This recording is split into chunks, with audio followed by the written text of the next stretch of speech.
Bonjour Florence Watein, on va parler avec vous de la septième semaine des aidants proches qui a commencé et qui se poursuit jusqu'au 10 octobre. Alors petite définition d'abord, qu'est-ce qu'on appelle un aidant proche? C'est quelqu'un qui doit accompagner un proche qui est malade ou en dépendance? Alors, c'est une personne qui accompagne un proche au quotidien dans le besoin et qui le fait de manière non professionnelle, qui accompagne la personne dans les soins, dans l'aide à la mobilité, dans le soutien moral ou quelque chose comme ça, et qui le fait à titre bénévole ou à titre de solidarité familiale. Ça représente quoi en Belgique? Quels sont les chiffres? Alors, au niveau des aidants proches, on parle de 9% de la population qui sont aidants proches. Et c'est vrai que moi, je représente les jeunes qui, eux, sont 12% des jeunes à Bruxelles qui se reconnaissent comme jeunes aidants proches. Et donc, ça fait quand même un bon nombre de personnes qui sont dans cette situation. La semaine des aidants proches met l'accent cette année sur les jeunes. Vous le dites, 12% de la population, ce qui représente un chiffre important. Si on prend une classe, par exemple, ça veut dire qu'au sein de la classe, combien d'élèves vont être amenés à devoir s'occuper, et vous allez nous expliquer aussi dans quelles conditions, d'un proche, d'un parent, d'un frère, d'une sœur? Alors, on parle de 2 à 3 élèves par classe à Bruxelles.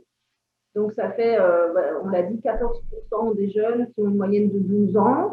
Et ce qu'ils font, ben, c'est aider un proche, que ce soit un parent, une grand-mère, un voisin, un petit frère, une petite sœur ou même un grand frère, au quotidien dans de l'accompagnement, au même titre que les adultes. Donc, ça peut être l'accompagnement au niveau du traitement médical, au niveau des démarches administratives, au niveau des tâches ménagères. Il ne s'agit pas d'aider le parent à faire une vaisselle, il s'agit de prendre en charge des responsabilités qui ne sont pas les leurs et qui sont de l'ordre d'un adulte et qui sont nécessaires pour que le système de la famille fonctionne. Ce sont des jeunes qui progressivement vont s'inscrire dans une dynamique qui va peut-être prendre de plus en plus de place.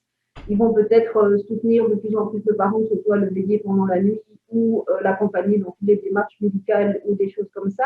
On n'a pas de fourchette horaire, mais on se rend compte qu'à un moment, il y a un déséquilibre qui se fait entre le jeune, son épanouissement à lui et la charge des responsabilités qui pèsent sur lui, qui ne sont pas les leurs. Et donc, c'est à partir de ce moment-là qu'il y a un souci parce que progressivement, le jeune se centre de plus en plus ou voire uniquement sur son aidé, peut être en décrochage scolaire, peut être isolé socialement, peut lui souffrir au niveau de sa santé mentale ou au niveau de sa santé physique. Et donc, le nombre d'heures, je ne sais pas vous donner un nombre d'heures, je sais juste enfin, dire qu'effectivement, à un moment, il y a un déséquilibre qui se crée et que le jeune en souffre. Quels sont les témoignages, vous, qui vous sont donnés parce que vous êtes au contact de ces jeunes?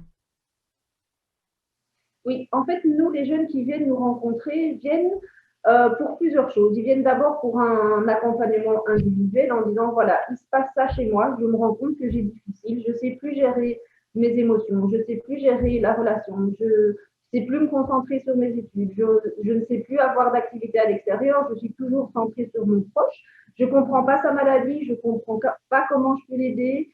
Et ils viennent chercher souvent un accompagnement dans un rééquilibrage et une compréhension de ce qui se passe, de comment ils peuvent se positionner tout en gardant euh, une partie de leur responsabilité d'aidant, mais tout en pouvant s'inscrire progressivement dans leur vie et dans leur épanouissement personnel à eux, soit au niveau de l'école, au niveau du travail ou au niveau du fait de quitter peut-être la famille où on dit, ben voilà, le jeune doit quitter sa maman malade, qui va s'en occuper, comment est-ce qu'il peut gérer cette culpabilité, comment est-ce qu'il peut s'inscrire dans sa vie à lui de manière euh, sécure, en sachant que peut-être sa maman va se retrouver seule. Donc c'est vraiment l'aider de lui par rapport à ses responsabilités, son épanouissement, et mettre en place des choses qui permettent d'avoir des points relais ou d'avoir des informations ou d'avoir un soutien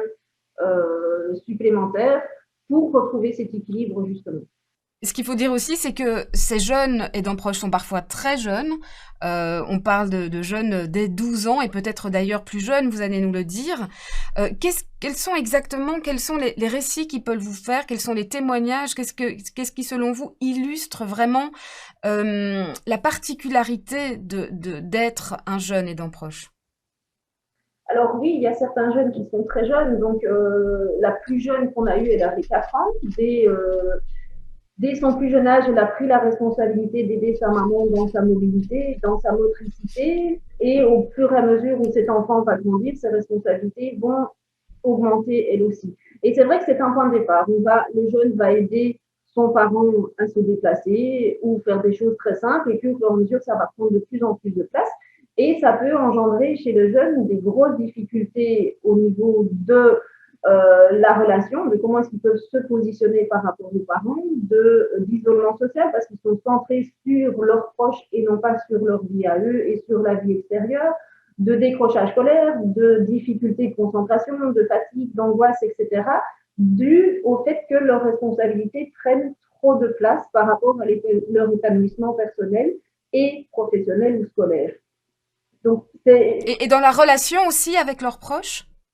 mais c'est-à-dire que la relation, elle devient, il y a une interdépendance qui se crée et qui n'est pas toujours nécessaire. Donc, si je prends l'exemple d'un ado, par exemple, l'adolescence, c'est une période où on est vers l'extérieur, où les ados vont vers des amis, vont conquérir le monde. Et ici, dans la relation, il y a une interdépendance entre l'adolescent et, imaginons, sa maman qui est handicapée, où il y a une relation qui peut parfois entraîner des souffrances ou des conflits ou de l'incompréhension, des choses comme ça, et où le jeune se sent coincé entre son épanouissement à lui et son devoir vis-à-vis de son parent.